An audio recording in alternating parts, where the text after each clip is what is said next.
Budget सत्र शुक्रवार 29 जनवरी से शुरू हो रहा है। सत्र की शुरुआत राष्ट्रपति रामनाथ कोविंद के अभिभाषण से की गई। कोरोना वायरस महामारी से निपटने में केंद्र सरकार के प्रयासों की सराहना करते हुए राष्ट्रपति रामनाथ कोविंद ने शुक्रवार को कहा कि सरकार के समय पर लिए गए सटीक फैसलों से लाखों देशवासियों का जीवन बचा है। उन्होंने यह भी कहा कि कोरोना काल में बनी वैश्विक परिस्थितियों ने हमें यह याद दिलाया कि आत्मनिर्भर भारत का निर्माण क्यों इतना महत्वपूर्ण है। यदि अपने महत्व को बढ़ाना है तो दूसरों पर निर्भरता को कम करते हुए आत्मनिर्भर बनना होगा। बजट सत्र के पहले दिन संसद के दोनों सदनों की संयुक्त बैठक को संबोधित करते हुए राष्ट्रपति कोविंद ने कहा कि हमारे लिए गर्व की बात है कि आज भारत दुनिया का सबसे बड़ा टीकाकरण अभियान चला रहा है। इस अभियान के दोनों टीके भारत में ही निर्मित हैं। संकट के इस समय में भारत से मानवता के प्रति अपने दायित्व का निर्वहन करते हुए अनेक देशों को कोरोना वैक्सीन की लाखों खुराक उपलब्ध कराई गई है। उन्होंने कहा कि मेरी सरकार द्वारा स्वास्थ्य के क्षेत्र में पिछले 6 वर्षों में जो कार्य किए गए हैं उनका बहुत बड़ा लाभ हमने इस कोरोना संकट के दौरान देखा है। राष्ट्रपति कोविंद ने कहा कि मुझे संतोष है कि मेरी सरकार के समय पर लिए गए सटीक फैसलों से लाखों देशवासियों का जीवन बचा।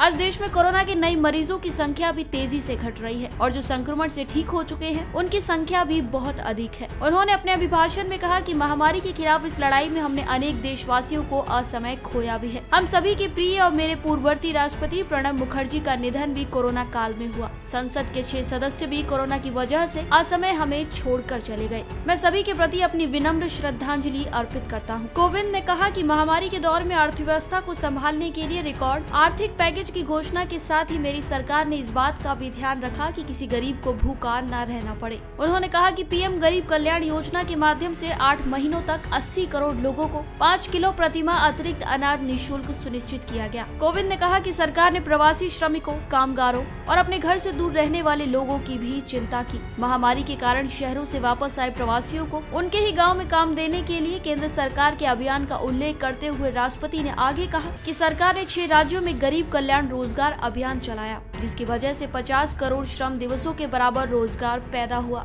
उन्होंने कहा कि इस दौरान करीब 31,000 करोड़ रुपए गरीब महिलाओं के जनधन खातों से सीधे हस्तांतरित किए गए हैं। इस दौरान देश भर में उज्ज्वला योजना की लाभार्थी गरीब महिलाओं को 14 करोड़ से अधिक मुफ्त गैस सिलेंडर भी प्रदान किए गए। वहीं जानकारी के लिए आपको बता दें कि इस सत्र से पहले लेफ्ट पार्टियों के सांसदों ने कृषि कानूनों को रद्द करने के लिए संसद की तरफ विरोध प्रदर्शन मार्च निकाला था और कई विपक्षी पार्टियों ने राष्ट्रपति के अभिभाषण का बहिष्कार करने का भी फैसला किया था। 1 फरवरी को आम बजट पेश किया जाएगा।